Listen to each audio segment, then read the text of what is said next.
Friend જય માં સતી જવા મળ્યું. હું છું નરેશ પુહાજી અને મારા એનટી બ્લોગ ચેનલમાં તમારું સ્વાગત છે. આજે આપણે જે કહેવાય છે ને કે તવિયું કેવી રીતે બનાવવામાં આવે છે, કેવી રીતે તવિયું પકવવામાં આવે છે, અત્યારે આપણે એની તૈયારી કરી ચૂક્યા છીએ. અને તવિયું પકવવા માટે ભઠ્ઠો પણ તૈયાર કરીએ છીએ. અને ભઠ્ઠો બનાવવા માટે મતલબ કે ચણવા માટે અમારા દિનેશ કાકા આવી ગયા છે અહીંયા. મને બતાવું છું કે કેવી રીતે ભઠ્ઠો બનાવવામાં આવે છે, કેવી રીતે એને તવિયું પકવવામાં આવે છે. અને રિપબ્લિક પ્રજાપતિનું પોતાનું કામ છે અને પોતે તવી પકવવાનું ચાલુ કરે ટૂંક સમયમાં. મતલબ કે અત્યારે બધું કામકાજ ચાલુ થઈ ગયું છે. નેક્સ્ટ બ્લોકમાં હું તમને બતાવીશ કે કેવી રીતે તવીઓ પકવવામાં આવે છે, કેવી રીતે બનાવવામાં આવે છે એ પણ બતાવીશ. અને અત્યારે તમને જે બતાવવા જઈ રહ્યો છું એ તમને ભઠ્ઠો બતાવું છું. અને એમાં કેવી રીતે તવી પકવવામાં આવે છે એ અમારા રિપબ્લિક તમને ટૂંક સમયમાં માહિતી આપશે. ને એના પહેલાં હું તમને ભઠ્ઠો બતાવી દઉં છું. જોઈ લો, આને કહેવાય છે, આ છે ભઠ્ઠો. સ્પેશિયલ તવિયું પકવવા માટે છે. આના અંદર તવિયું રાખશે અને તવિયું પાકશે, બરાબર. અને જે પણ અંદર લાકડા બાકડા નાખવામાં આવે એ અમારા વિપુલભાઈ તમને ટૂંક સમયમાં માહિતી આપશે. અને અમારા પેલા છે દિનેશભાઈ કારીગર, ફર્સ્ટ નંબર ભાઈ. જે પણ કાંઈ પણ કામકાજ કરવું હોય તમારે દિનેશભાઈને મળવું. પ્રજાપતિ છે, એમનો ખુદનો ભઠ્ઠો બનાવવા અમને આવ્યો છે. પોતે તવિયાના માટલા પણ બનાવો તેમના કારીગર છે. તો વિપુલભાઈ તમને તવી વિશે થોડીક માહિતી આપશે. કેટલા દિવસમાં બનાવે છે, કેટલા દિવસમાં પકવે છે, એ વિપુલભાઈ માહિતી આપશે. વિપુલભાઈ માહિતી આપો. આપણે 3 દિવસમાં ભઠ્ઠો પકવીએ છીએ. બરોબર. હજી પઠ્ઠાનું કામ હજી ચાલુ જ છે, હજી તૈયાર નહીં કર્યું. 2-3 દિવસ લાગી જાય.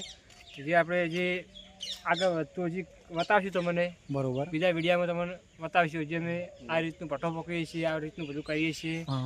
હજી તો હજી કામકાજ ચાલુ જ છે. ને મારા દિનેશ કાકો કામકાજ ચાલુ કરેલા છે, એને બતાવો. તમારું વિપુલભાઈનું કહેવું એવું છે કે 3 દિવસ પછી આપણે આનું કામકાજ ચાલુ કરશું, પકવશું. હા, ઓપનિંગ છે એમનું, બરાબર. એ પણ હું તમને બતાવીશ નેક્સ્ટ બ્લોકમાં. અને અમારા દિનેશભાઈ કારીગર છે, એ થોડોક તમને જણાવશે કે એમનું કામકાજ કેવું છે. એમનું કારીગર બહુ ફર્સ્ટ નંબર છે અને કામકાજ કર્યા કામ બહુ સારું કરે છે. જય માતાજી મિત્રો, સ્વાગત છે મારા નરેશભાઈની બ્લોગ ચેનલમાં. તો નરેશભાઈને જેટલો બને એટલો સપોર્ટ કરજો. હવે ભઠ્ઠો તૈયાર થઈ ગયો છે, બરાબર. આમાં જે કામકાજ હતું એ બધું તૈયાર થઈ ગયું છે. અંદર બીજી પણ દિવાલ બનાવવામાં આવી છે અને અંદર પાઇપના લોખંડના ટુકડા મૂકવામાં આવશે. નીચે આવશે લાકડા, એના ઉપર આવશે તવિયું, બરાબર. અને જે સામે જે વોલ દેખાય છે ત્યાંથી આગ લગાવવામાં આવે એટલે એના કારણે ભઠ્ઠો સારો પાકે. નીચે લાકડા રાખવામાં આવશે અને જે આ તમને ડિવાઇડર દેખાય છે એના પર એંગલ મૂકવામાં આવશે. એના ઉપર બધો માલ ગોઠવવામાં આવશે, બરાબર. ભઠ્ઠો બહુ અમારે દિનેશભાઈએ સરસ બનાવ્યો છે. એમનું કામકાજ જુઓ કેટલું મસ્ત અત્યારે છે. જેને પણ ઓર્ડર અપાવવા હોય તો કોમેન્ટ કરજો યુટ્યુબમાં જરૂરથી આપણે ઓર્ડર અપાવશું. કામકાજ એકદમ ફર્સ્ટ ક્લાસ અમારા દિનેશભાઈ કરે છે. આવું કામકાજ મિત્રો બધાએ કારીગરો દોરો લઈને પટ્ટી લઈને કામ કરતા હશે. એમાં દિનેશભાઈએ જે અત્યારે આ કામકાજ કર્યું છે ને, કોઈ માપ વગર કર્યું છે. મતલબ કે કોઈ માપ લીધું જ નહીં, જાતે હાથે મહેનતથી કર્યું છે. કોઈ પટ્ટી નહીં, કોઈ દોરો નહીં, કોઈ ભમેડો નહીં. જો ડાયરેક્ટ ખાલી લેવાડે કામ કર્યું છે.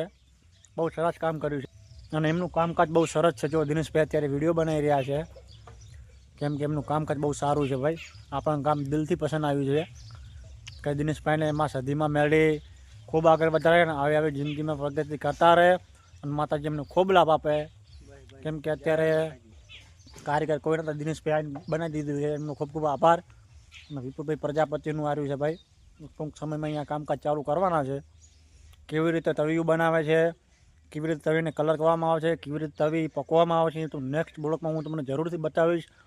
મિત્રો બને એટલે મારી એનટી બ્લોગ ચેનલને સપોર્ટ કરજો, લાઈક કરજો, શેર કરજો.